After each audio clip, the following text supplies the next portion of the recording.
Welcome to My Face, My Story, Voices from the Craniofacial Community, with your host, Dina Zuckerberg. Hello, and welcome to another episode of My Face, My Story, Voices from the Craniofacial Community. Whether you're watching on YouTube or Apple Podcasts, click subscribe now so you'll never miss a future episode. I'm your host, Dina Zuckerberg, the Director of Family Programs at MyFace. I was born with a cleft lip, a hearing loss, and no vision in my left eye. My Face, My Story is about people like us being seen and heard, about sharing stories within the craniofacial community and with others. For tonight's episode, I will be joined by author, poet, retired nurse practitioner, and advocate for the cleft community, Lucy Capo Rome. She wrote a memoir, Lucia's Story, My Imperfect Beauty. Lucy's pen name, Bella Lucia, means beautiful light. It was written in devotion to and respect for facial difference. She will share her journey of being a female born with a severe and complete cleft lip and palate, and how she rose above all her challenges that went with it. Lucy overcame these challenges and proved her bullies wrong and became an advanced practice RN nurse practitioner with a postmaster's degree certificate. Today, Lucy's goal as an older cleft-affected adult is to empower and advocate for younger generations by emphasizing the importance of self-love, self-respect, and acceptance while being, looking, and feeling different. Welcome, Lucy. Thank you for joining us. Hi, Dina. It's my pleasure. I'm really excited to be with you this evening. And I'm excited to talk to you. Sure. So, can you share about your craniofacial difference for those who might not know what a cleft lip and palate is? Sure. Mine was bilateral cleft lip and palate, and what that means is that my soft and hard palates were totally absent during my birth. So it was actually there was a hole in the roof of my mouth, totally. And the front bone was very irregular, and part of it was missing. And there was very little tissue, and also my upper lip was totally open. That's pretty much in a nutshell. And I know today they can tell before the baby's born that they'll have a cleft, but I'm guessing, and when you were born, that did not exist. No, it did not. They had no idea, and there was no ultrasound or blood work or anything else that could be done at that time. Yes, when I was born, it was in 1951. Yes. Even when I was born in 1969, they didn't know. My parents did not know either. So, how many surgeries have you had for cleft lip and palate, and how many surgeries did you have as an adult? And what types of surgeries did you need as an adult? I had a total of about 34 surgeries. Some were major, some were minor. I can't remember all of them during my adulthood, but I do remember the highlight. The biggest one was when I had my pharyngeal flap. And that was when I was 38 years old because I was playing catch up with the surgeries. I had the palates both closed off with the pharyngeal muscle. They cut it and bring it up to close it off. And because for years before that, I wore what we call an obturator to help close the palate, and it had false teeth on it, and it was wired. And I wore that for many years, from age 6 to about 38. So that was my major surgery. And then my last surgery was actually when I was 51 years old. Yeah. I had a retainer that had 2 teeth on it that I wore for years before I had the implants done and teeth put in. So Yes. I understand that some. Yeah, and the other part is I had my upper jaw broken and reset because of the caving in the face. And I also had implants, but unfortunately, they both failed. And so now I wear a prosthetic bridge Okay. to replace the bone in the teeth. So, to all our audience members, feel free to ask Lucy any questions you might have using the live chat. Okay. So, Lucy, can you give us a glimpse into your childhood? What was it like growing up? It was somewhat difficult. Again, there wasn't a lot of support. My parents did the best they could. I was told that my birth brought shame and embarrassment and fear to the family, again, because there wasn't as much as there is today. And that generation did not talk about things. And so there wasn't an open conversation. In fact, I was told that I had a hair lip, which is a negative term as we know today, but that's what they knew it was at the time. And so it was rough, because my parents divorced a year later after my sister passed away. And it was rough with my mother and I being a single parent, but she did a great job making sure I got my care that I needed. I had speech therapy only from age 5 to 10 because I did so well. And It was tough when I had to have the obturator changed because in those days they didn't give you one to replace it, so you walked around with your mouth, your palate totally opened, Mm, so you couldn't suck on a straw. You had to be careful how you ate and you drank, and so those times were rough. But the surgeries, I just knew that I just had to have them done, and I went along and had them done. right.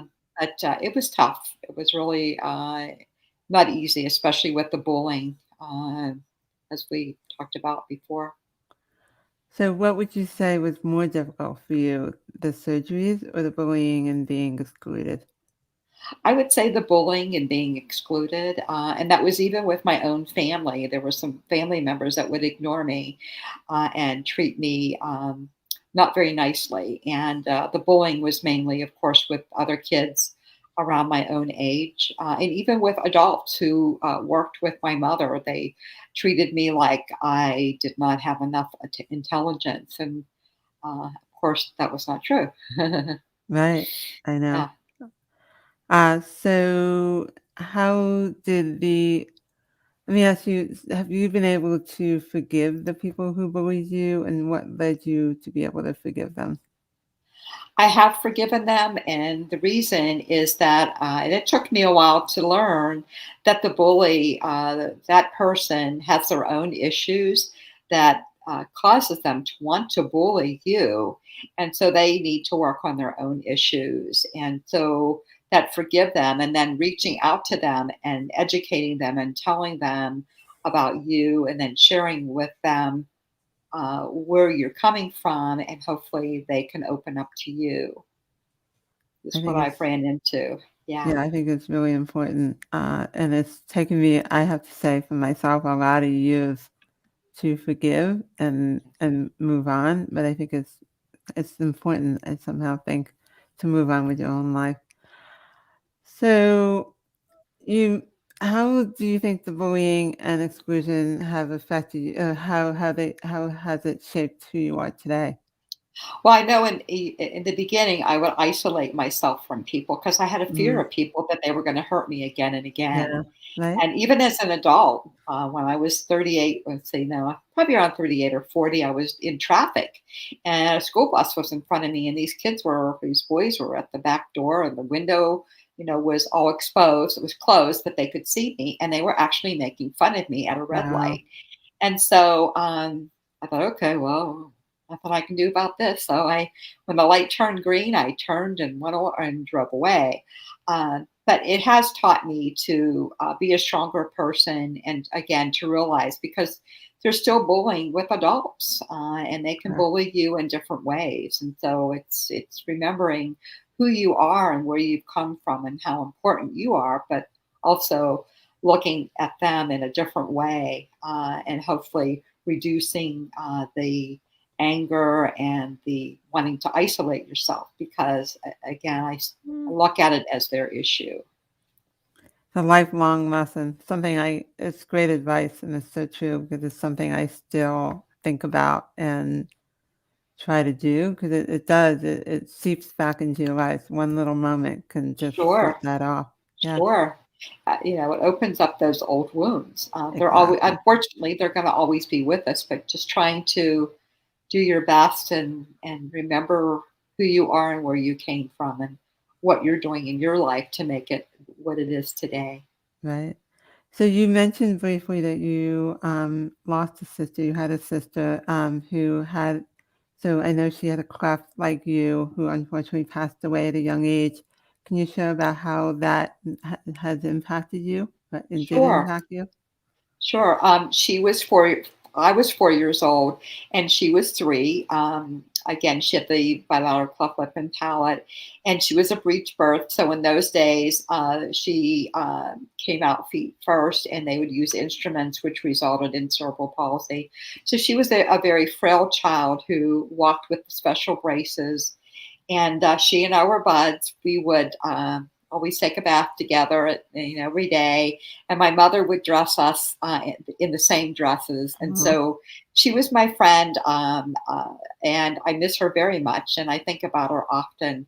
But she has made an impact because she was my only sibling, and I never had any more after that. Mm, So I sometimes think how it would be if she was still alive today. But she did die of a respiratory illness. And again, yeah. she was a very frail child. And related to that, are there any other family members that you know of that were also born with a cleft lip Uh, palate? n- Not at that time. Uh-huh. I did find out about my new family, and there's a cleft palate history. But with my immediate family initially, there was not. Okay. So I love the title of your memoir, Lucia's Story, My Imperfect Beauty. Why did you choose that title? I've always felt that I have beauty, but it's not perfect. And Mm, and so I've always felt that I've been attractive in my own way. And so that's where that came from. And Lucia was my grandmother's name. And that's where I got that. And she is in my book.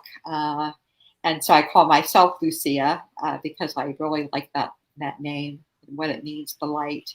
And that's where that comes from. So I feel again that my beauty is there. It's just imperfect, and that's okay. And I always say I have a crooked smile, but it's all mine. yes, I love that.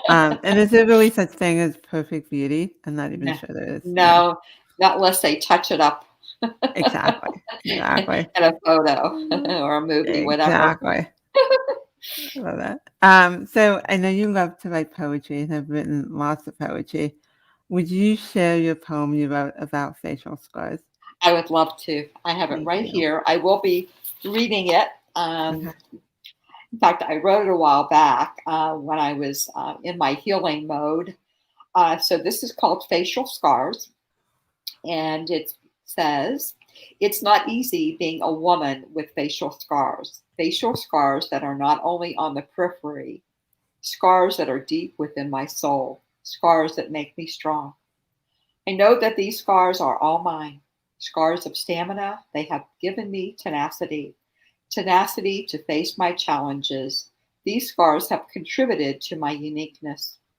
These scars have changed over the years in meaning.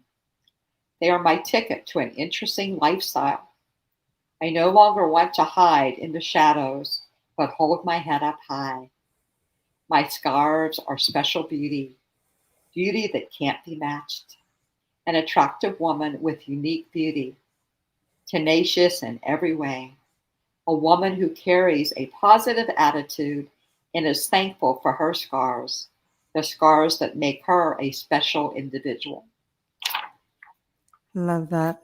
Thank you. Makes me think I need to write what would my poem be if I were to write it with that very same title. So thank you Oh, you're for sharing welcome. that.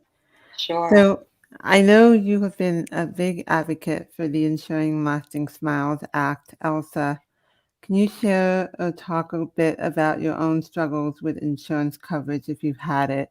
And has it been harder to get coverage for procedures as an adult, even if the procedures were medically necessary? And then why you feel so strongly about ELSA? Well, things were going great when I was a young adult. And I had the Bureau of Vocational Rehabilitation help me twice. But back in 2002, I had to have this prosthetic device replaced. And at that time, the insurance denied it. And so I had to pay $14,000 to have it done. My Wow. husband and I had to take out a loan. And I even appealed to the insurance commissioner in the state where I was living. And again, it was denied. And then again, it happened and it had to be replaced in 2014. And I was very fortunate.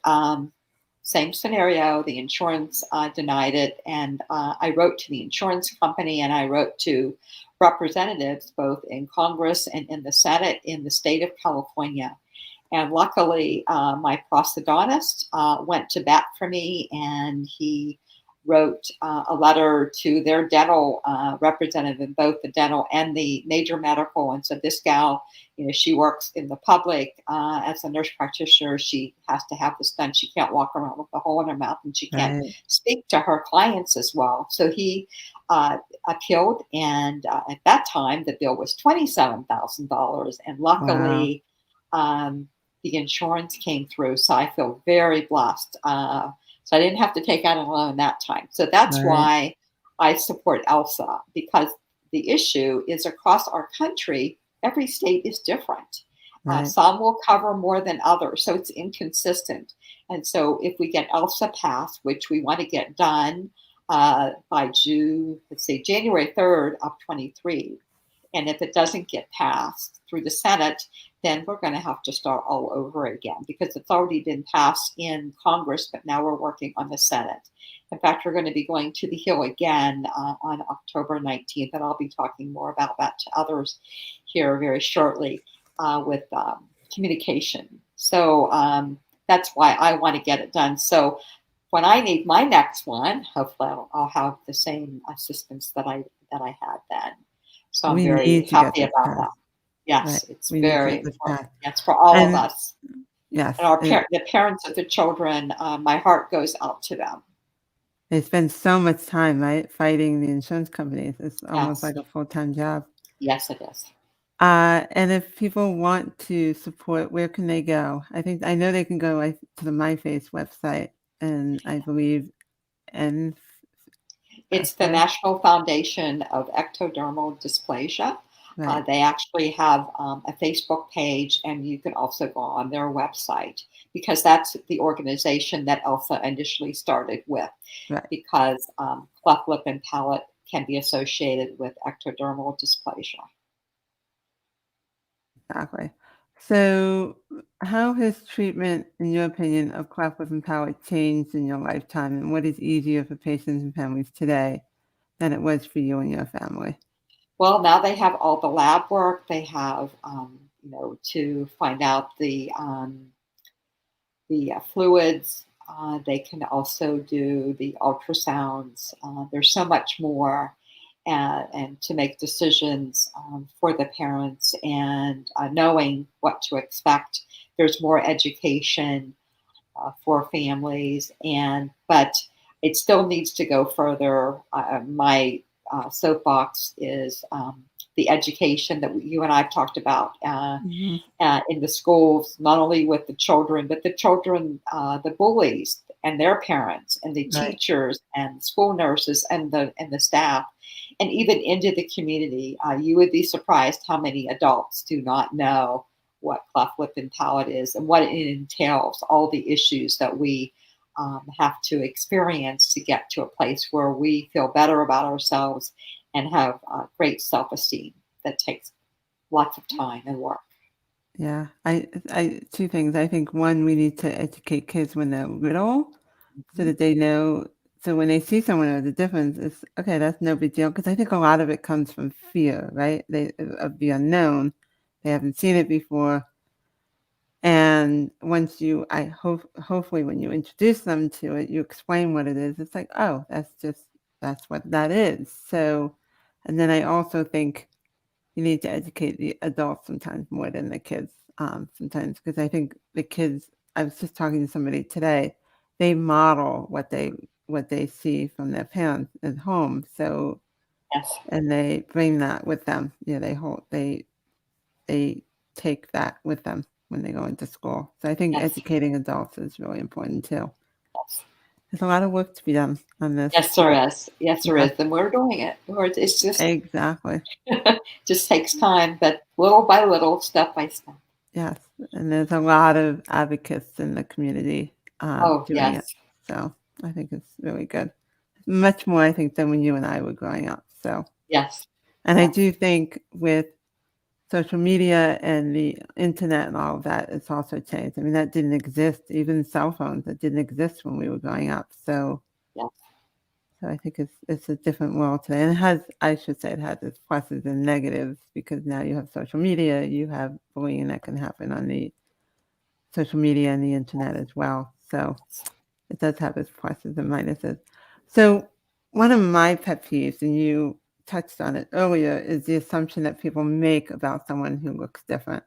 So, for example, that someone with a facial difference is not intelligent or capable of doing certain things. Did you encounter that in your life? I think you did. And if so, how did you handle it? Well, at first I got angry and I got sad and I got anxious. I was depressed about that. But then I realized that I need to tell them how it is. And so I did have instructors and teachers that didn't think I could make it. And I proved them wrong. And I said, no, watch out, here I come. And I'm going to be knocking on your door again. And one professor that I had that said no. And I said, I will be back. And I came back and I said, here I am. Let me in the door and I will show you that I can do the work. And Good for so you. it took place. Yeah. Another thing I wanted to touch on just a little Mhm. bit is the mental health part of all this too. Yeah, The bullying and the rejection does make us feel sad. And so I know it was rough for me at times, and that would be the times I would isolate myself. So I just want to put out there, I was in counseling for quite a while, and we need it, and it's nothing to be ashamed about. The psychosocial part of this is huge, and counseling so is important. important. Yes, and there's some PTSD in with it too, for many of us. I agree. And I think we come from a generation where I think it wasn't always acceptable to seek help but I think, again, it's really important. And I'm with you. I have been in therapy for a long time as well. And I think having a cleft or craniofacial difference, that there's a lot that comes with that others may not have or experience like we do. So I agree with you. And if anybody, I encourage people to do it. Yes. So I always say there's power in the shared story and knowing you're not alone. How important do you think it is to have a community of support such as that offered by MyFace or other patient organizations or even online communities? There's so many of them on Facebook and other places. So It's very important, not only with my face, and as you know, I'm also involved with Smile Train, with their community advisory council. But my new thing, not only do I want to support children and their uh, parents and families, but I also want to support those adults around my age and older who are out there and they don't connect.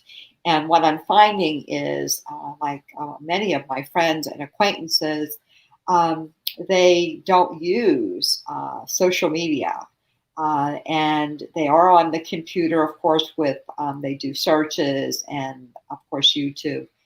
But they of course read books and magazines and so on and so forth, and of course TV and radio. But they don't do the social media, and right, so I'm going to offer to them either if they don't want to do social media, that's okay. So other uh,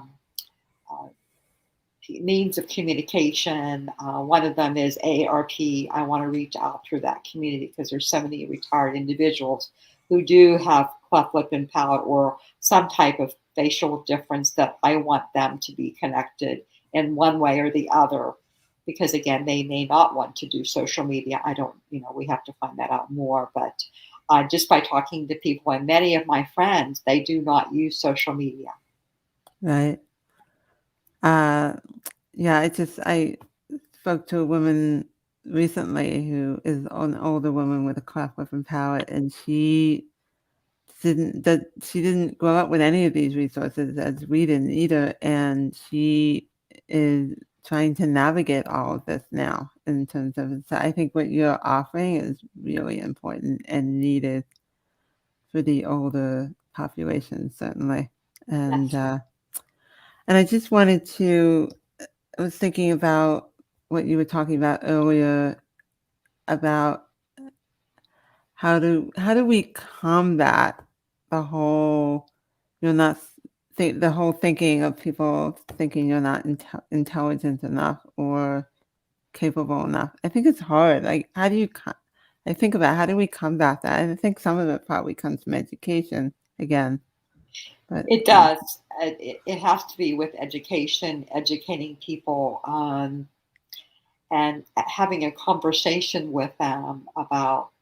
And you can say, well, you want to have a conversation? Let's talk about what I know and what we can share, because there's always much to share with each other, and showing you that it doesn't matter. I could be different in other ways. I could be in a wheelchair, or I could right, have, or I couldn't see, or like, the hearing, as we talked about, or other issues. I could have a missing part. It doesn't right, matter. I'm still who I am inside, and so I'm intelligent. Just because I look different doesn't mean anything. right. As as the initial song talked about when we came on the air, it's a beautiful song. It's Yeah, what's on the inside. yeah. It's one of my favorite songs. Oh, it's I beautiful. love her. This woman, Jennifer Pascal, who wrote the song and sings it. So I think that is it for our conversation, unless there's anything else you wanted to add at this point that maybe we didn't cover, but I feel like we covered a lot. Yeah, and I just wanted to say too that going back to the education, um, I initially went to what we call a diploma school of nursing, and they are no longer in existence Oh, I didn't because even ask you that. Yeah. and Okay. nurses, back when I was a student, they already were already talking about by 1985 that all nurses would need to have a bachelor's degree to practice in any kind of area of nursing. And so I immediately went back to school within a year and got my bachelor's while I was working. And it took me about 5 years, but I did get through. And of course, I learned about the nurse practitioner, and I said, oh, I want to do that. And so that's when I pursued my education. But my initial education, I tried to get into a school of nursing close to my home, and they said, no, Mm, we don't want you. You're not the cream of the crop. And then when I did get my bachelor's and I went back, they said, would you like to teach with us now? And I said, no, thank you. there And you go. so, but anyway, getting my education actually helped my self confidence because I Mm, knew that I could do it. And yeah. that's what helped me to feel better about myself. That was, of course, part of me, but knowing that I could be a leader, because I did become a leader in the different positions that I held in my nursing career. I had a very varied career. So I was very fortunate to be able to practice in different areas and again be a role model. So I feel now that I'm a role model because I'm showing people you can do it. You can be whatever Right. you want. And the other part of that is kindness. Kindness to yourself first and then Absolutely. kindness to others. Absolutely. Yeah. I believe wholeheartedly in that. So, how do you think your own experience of growing up with a cleft guided you as a nurse in helping others? Well, when I was a child, in the hospital, the nurse was always the one that was there to comfort me when I was in pain or I needed anything. My mother told me I loved orange juice, so I'd always call and say, "Can I have more orange juice?" And Mm, so they were just there to comfort me and make sure my dressings were clean and uh, I got what I needed. So that's what caused me to, become a nurse. It was that feeling of wanting to know in my heart that I wanted to be a nurse and provide comfort. And another thing I wanted to add is when I was a nursing student, I was I was doing my pediatric rotation at a large children's hospital in the city, and I had a child who had a cleft lip repaired. And they, at that time, they would use a bandage with a wire to hold it so it was very tight. And so he was crying and he had a little mm, bit of bleeding in his saliva. And the mother never came back. And so this was wow. like around 7 or 8 o'clock at night. So I picked him up and I carried him on my shoulder for hours while I was working, as long as I could still work and take care of him.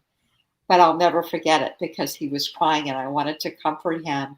And I looked down and I even had a diaper, on my shoulder, Uh-huh. and I had some saliva, blood tinged saliva, but I didn't care. I wanted to Yeah, comfort this child, and so I will never forget that moment. So that's that was such a another, beautiful story. yeah, it was another uh, memory that I hold special because of that caring for him. Yeah, Yeah.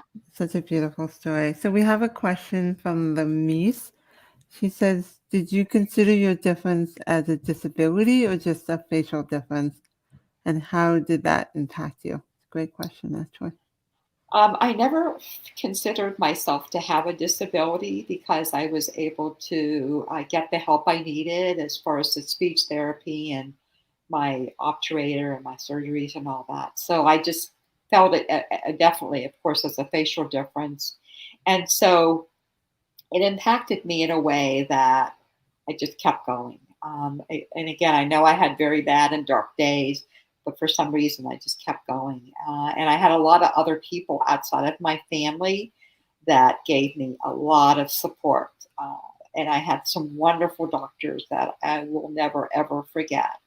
Uh, they just touched me in so many different ways. So I feel fortunate in that way since I am an older adult and I didn't have what exists today. Yeah. I think a couple of things. One is, and I was thinking about earlier, that the nurse is definitely plays such a big role. Like I remember to this day the nurse that was part of the team and was there because I was not a good patient.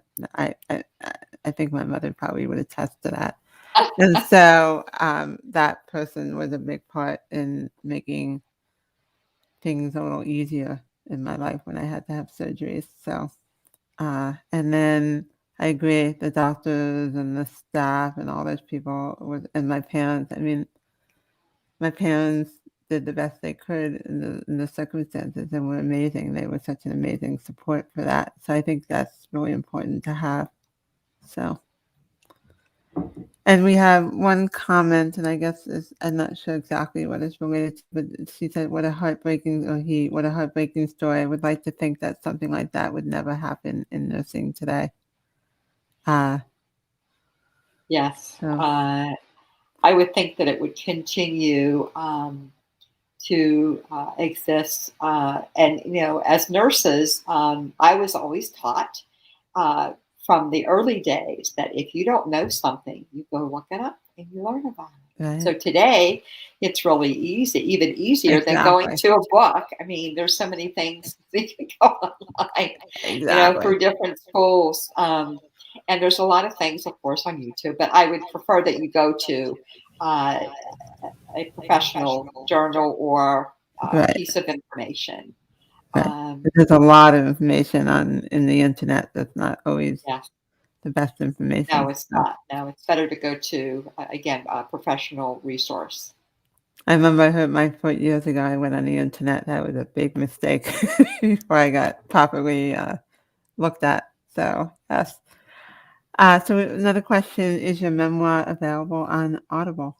No, unfortunately, it's not, but it is available on ebook and paperback, Great. wherever So books are sold. great.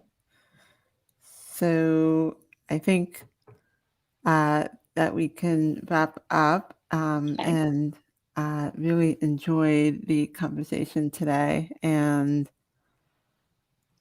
it's really nice to have another person advocating in the community, especially I think for the older um, people in the community. So I thank you for sharing so much of yourself today and every day, Lucy. Thank you. Well, thank you, Dina. It's been wonderful, and I've so enjoyed being with you and sharing my story. And we will continue to advocate. Absolutely. And we're going to get Elsa passed no matter what. So Yes, that's we our have to. goal. Yes, Exactly. We yes, have and to.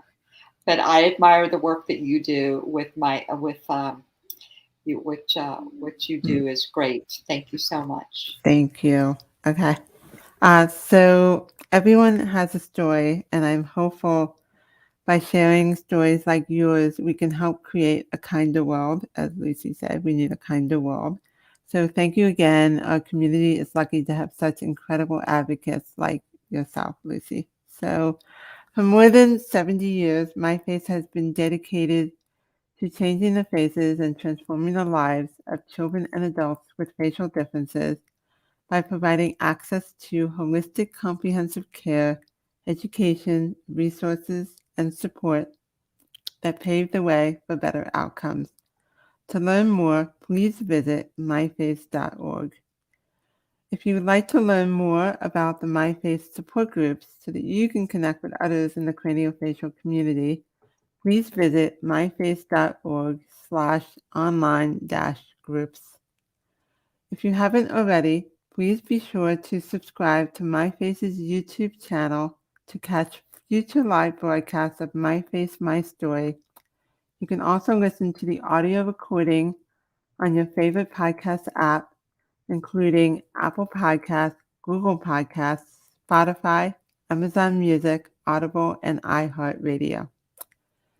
If you'd like to receive email reminders of new episodes, sign up at myface.org/mystory. That's myface.org/mystory. Thank you for joining us for this episode of My Face, My Story, and I hope you will join us for the next episode in September, where we will have a conversation with teenage disability advocate and TikTok sensation Grace Novacek, also known as Grace Nova, who will share her story of growing up with Escobar syndrome and how she uses social media platforms to advocate for those in the disability and craniofacial community. That's it for tonight's episode of My Face, My Story. But remember, it takes courage to share your story, so be brave and speak out.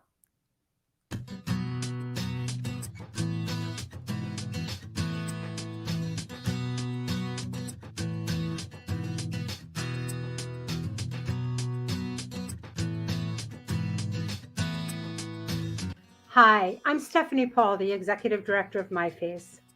MyFace is a nonprofit organization dedicated to changing the faces and transforming the lives of children and adults with facial differences. We do this through various programs and events such as the Transforming Lives educational webinar series, Races for Faces, the Wonder Project, and the groundbreaking My Face, My Story conversational series. You can learn more about all of these on our website at myface.org. If you enjoyed today's program, we hope you'll consider making a donation to help keep programs like this possible, as well as to further the support of the craniofacial community. Thank you.